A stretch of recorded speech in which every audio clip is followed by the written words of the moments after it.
Hey, it's Marilyn Devonish here from transformationstm.com. And I do think we need to talk.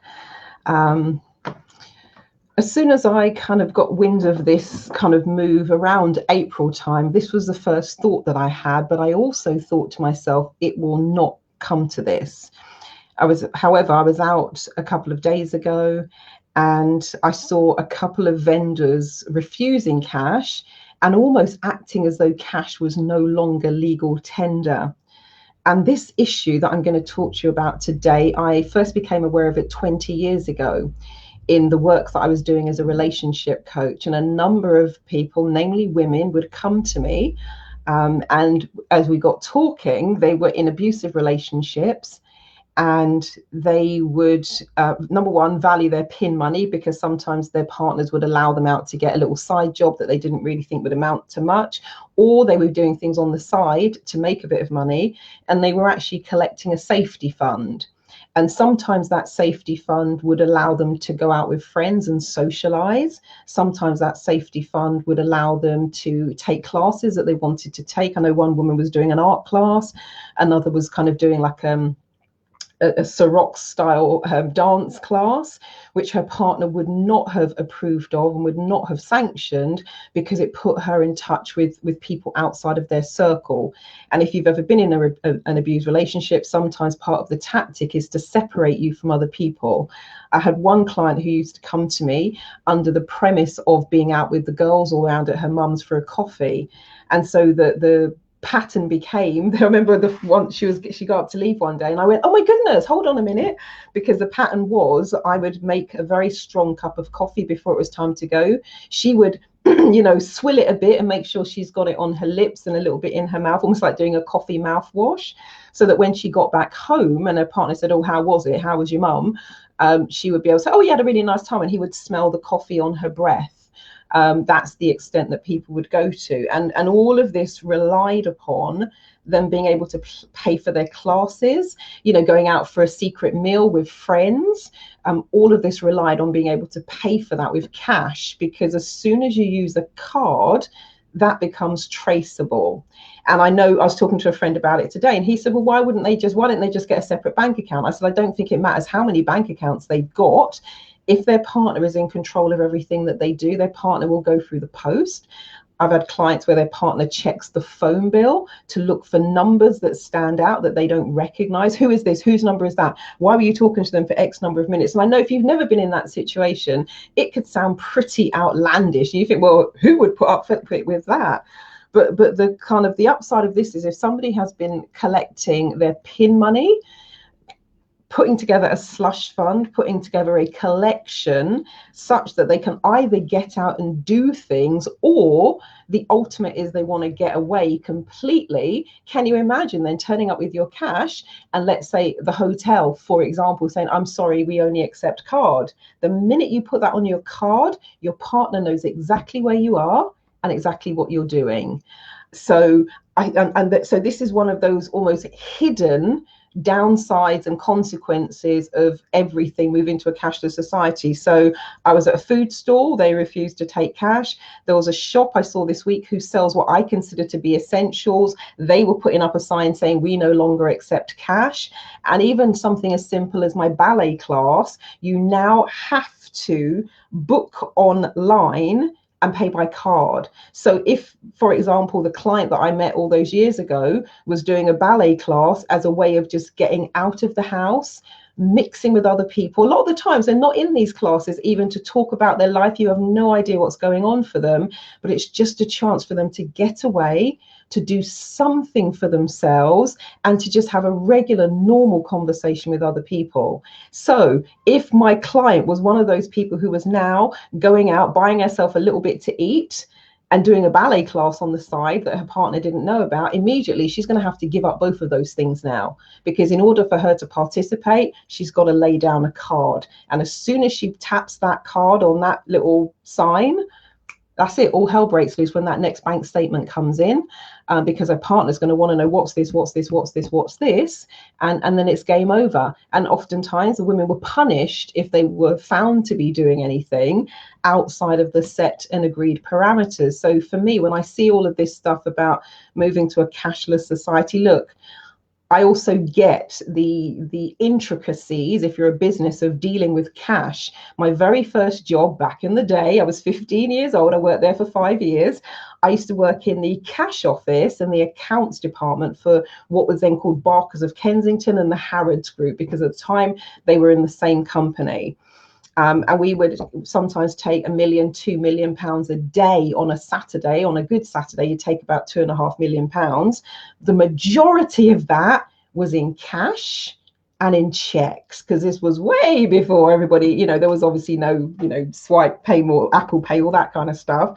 So I understand the challenges, if you're a shop owner, of handling with cash, dealing with cash, storing cash, banking cash. I get it. And up until March 2020, you were all managing to do that perfectly well. So to suddenly now be in the mindset where you're acting like it's not legal tender, no. Because I don't think people have thought through. Well, I know just from the conversations I've had about this one tiny aspect, I know that people haven't thought it through. And why would you? If this is not the world in which you reside, if you've never had to sit and have these conversations with people, it would not occur to you that that would even be an issue, because all people see is the ease. Oh, what's the big deal? You just have to tap. The big deal is there's a record of that. The big deal is if you go and tap at the jury's inn, who do you think is going to be turning up at the door of the jury's inn within a matter of hours? It doesn't take a rocket scientist to figure this out. So there are a group of people whose lives depend upon, in some respects, and their sanity depends upon being able to live some semblance of a life which is not tracked and which is not traced. So as simple as it seems, I have to now pay for my ballet class online. As soon as I saw that email come through a couple of weeks ago, I was like, holy crap. And I remembered that client who was doing her secret dance classes. I remembered the client who was doing her secret art classes. I remembered the client who was going out for a coffee with the girls once a week under the guise. I'm not going to tell you what the guise was. Oh, actually, an email's just coming from the mayor. I might even contact my mayor and I'll ask him about this one as well. And there was a particular place that many women, and I started suggesting it to my clients as well. Like, oh my God, that's a brilliant idea. Because they knew that their men wouldn't in a million years dream of following to that place. So if any of you want to know what that place is, drop me an email. My email is scrolling across the screen, and I'll tell you what that place is, because it's brilliant. Most men wouldn't think of going there. But there's a whole other dark downside to this move. So I really, really, really, really, really hope that this is temporary, and that when everything and everyone calms down, those signs that say we don't take cash, we can't accept cash, will come back down, and people will be free to choose how they want to pay. And a lot of the times you would be right now, if let's just say if you were in an office environment, you could be sitting next to one of those women. The chances are you will have no idea, because this is a private issue. The only reason I know is because people come and sit in front of me as my job as a coach and a therapist. But outside of that, it's likely it wouldn't even occur to me either.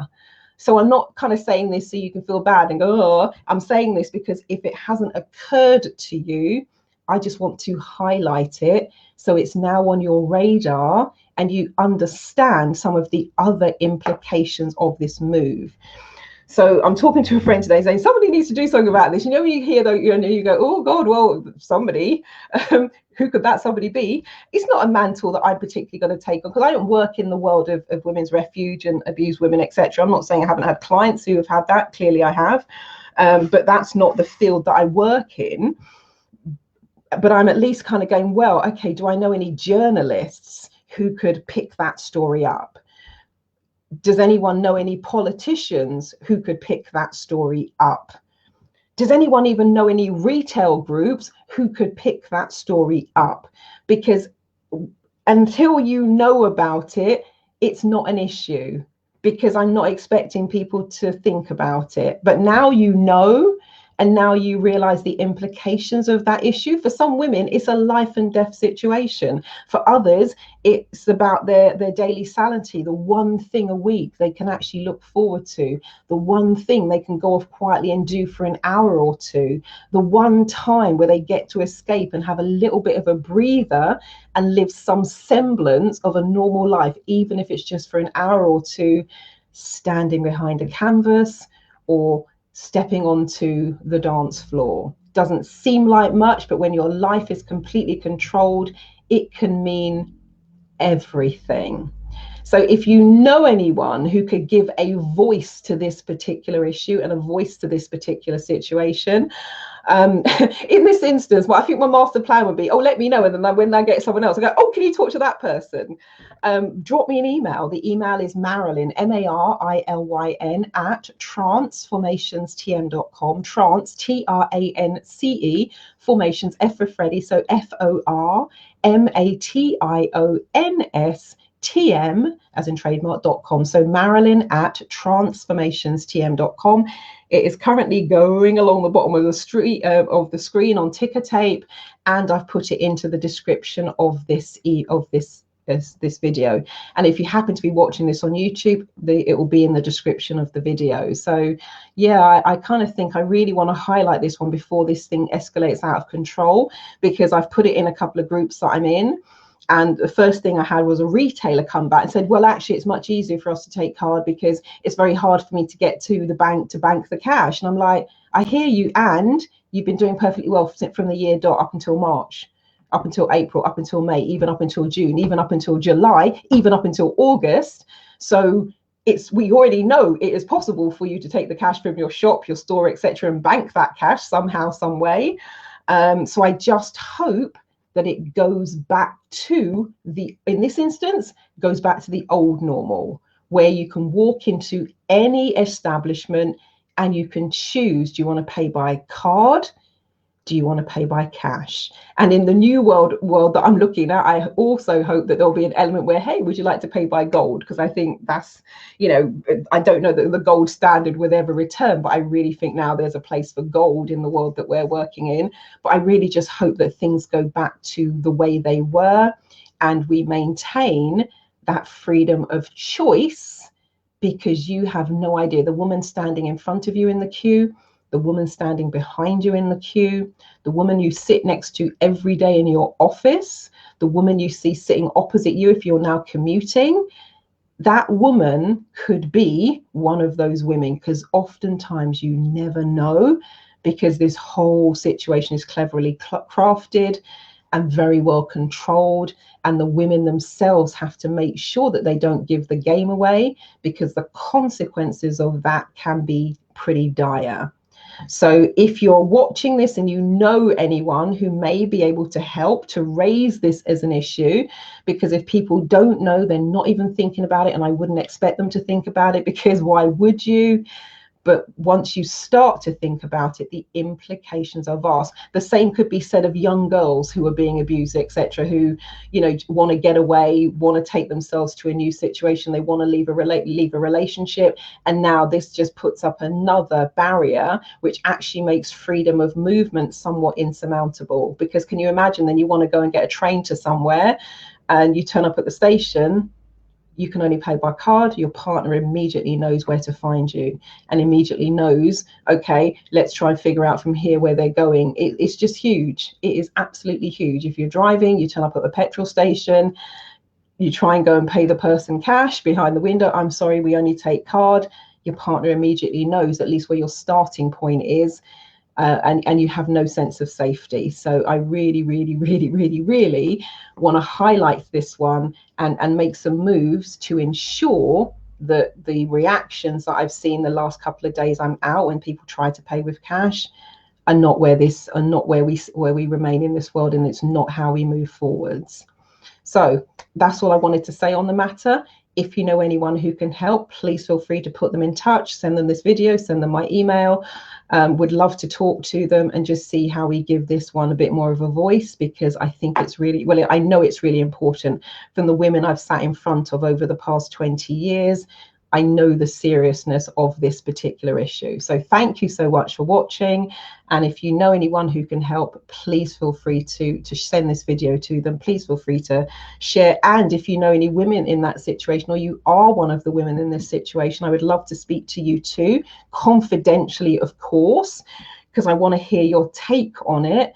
And I would like to know, from what you see now, is there any alternative? What might an alternative be for you, and what would be your ideal scenario? So love to hear from you as well, because I think we need to kind of knock this one on the head before it gets too out of control. Cool. Thank you so much for watching. Marilyn Devonish from transformationstm.com, over and out. And that is the website, transformationstm.com, same as the email, obviously without the Marilyn @bit in front of it. And you can also find my email address there as well. Cool. Thank you so much for watching.